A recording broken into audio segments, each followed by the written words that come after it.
Kind of an unusual video, isn't it?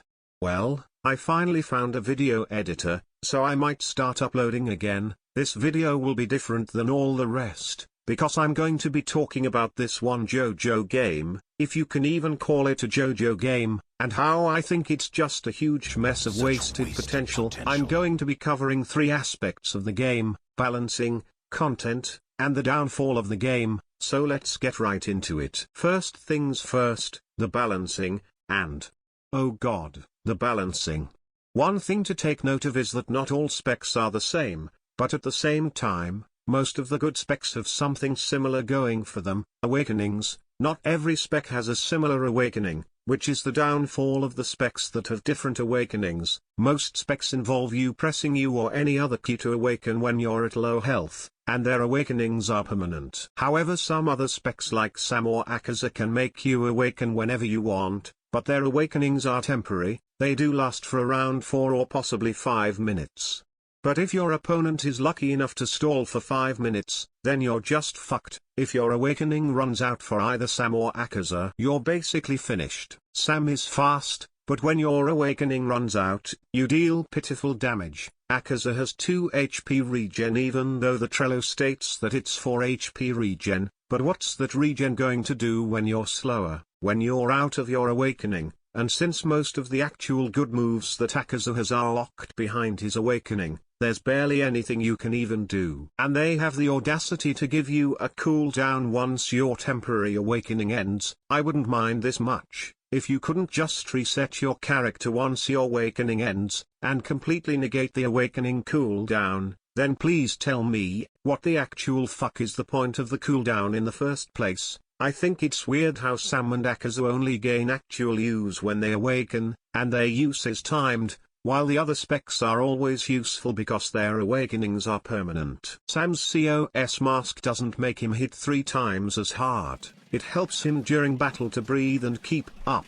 His base power shouldn't magically increase when he puts on a mask that's meant to help him breathe better. He should have his strength from the start, because no one fights with an unawakened Sam anyway. Akaza's compass needle is just weird in this game. Why the fuck do you have to awaken to increase your base health slightly? I'd understand if it were like a 200 max HP increase, but no. Akaza is an Upper Moon 3, why is his regeneration so goddamn low? He's meant to be the 3rd strongest demon, or 4th if you count Muzan, but he's just so fucking weak in this game.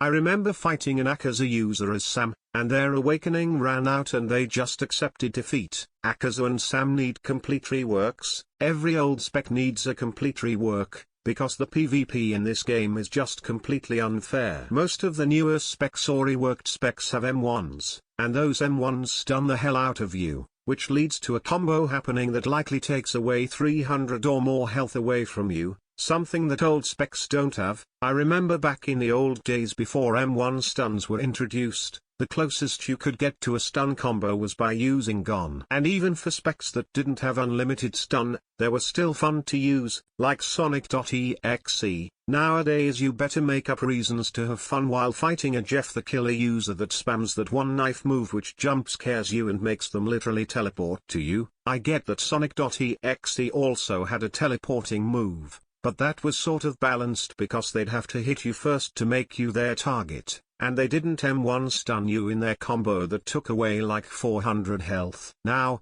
I want to touch on a good AoE move versus a bad one. Monika has a good AoE move, because it isn't stupidly broken, and if you're lucky, you can get out of it. Now a bad AoE move would be from Guts, because it covers more ground than Monika's, it stuns you so you can't get out of it whatsoever, and it deals 201 damage. It forces you to take full damage. It's unpredictable, and it's just horrible to go against. The game isn't the best at these types of things. Sometimes when it makes moves unpredictable, it makes them instant. Sometimes when it tries to make them predictable, it goes on for who knows how long. Like Geno Sans's V-move as an example, they can never get it perfect most of the time, and also, sometimes it feels like the developers decried creepypasta characters, which leads us to our next category.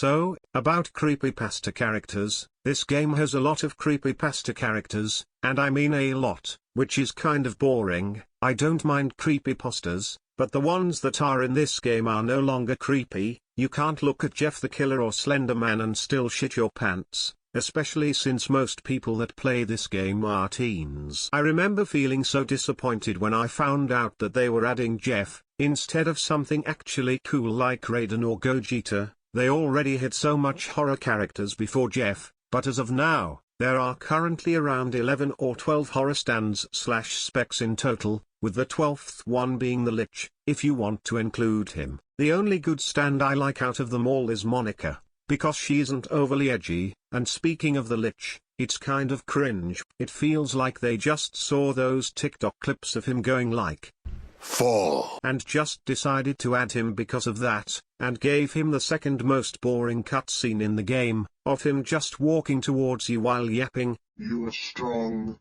child, but I am newly released and have no nerfs yet." And I don't get why Jeff the Killer is this entity that can teleport with knives and has two phases. The Jeff from his origins is just a kid with no powers at all. If you put Jeff the Killer in Demon Slayer, he dies. If you put Jeff the Killer in One Piece, he dies. You get the point. They were better off adding somebody better. But it's okay, once you get Potato the World, you can just turn your brain off whenever you want, and keep that time stop going. I expected nothing less from somebody that fetishizes potatoes for his entire personality. But on the bright side, you have some nice specs like Sonic.exe, Akaza, Sam, Goku Black, Monica, etc. I'm trying to say that the pros and the cons are clashing at the moment. Also, I find it funny how when you're awakening with a specific spec, you can still get hit by certain attacks, like M1s, or any of Akaza's shockwaves. Wonder how they let that one slide. But speaking of awakenings,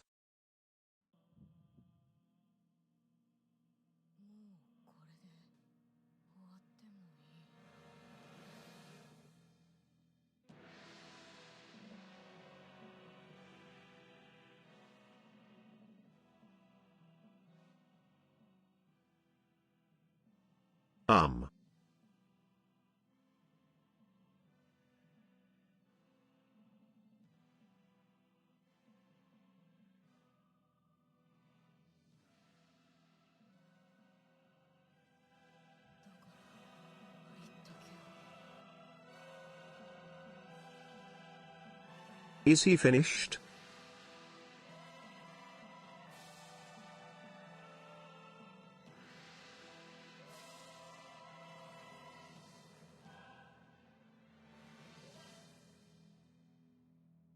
Any second now.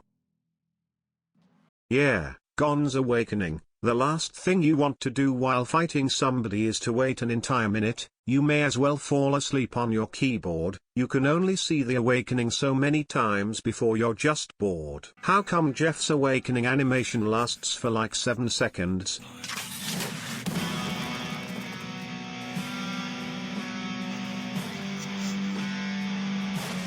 But mine lasts for like 7 minutes. Is that considered fun? Hell no, you must have your bar set at the lowest for you to find this fun. Here's an easy way to win a battle: fight against somebody that's in the AMT Discord server and mention Cyro in the Roblox chat. They'd be shivering in their boots, and then you strike. But enough of that, now for the last topic.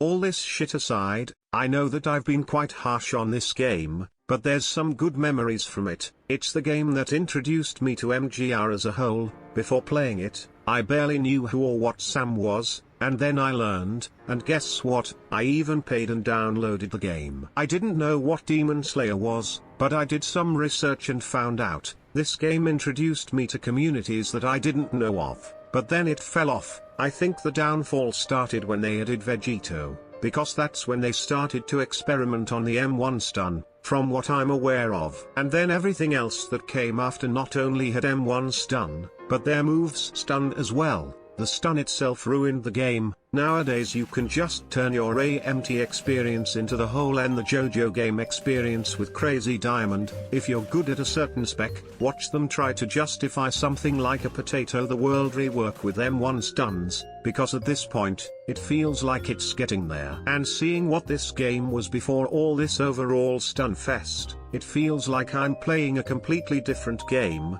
and not in a good way either. Most decisions they've made so far are completely terrible. The Samri model? Why don't you rework the fucking legs and make them face forward, or bring back the old model, and the sprinting animation? There were so many things that Akaza said in the movie, yet he only gets one quote, and it's only when he awakens. 鬼にならないなら殺す.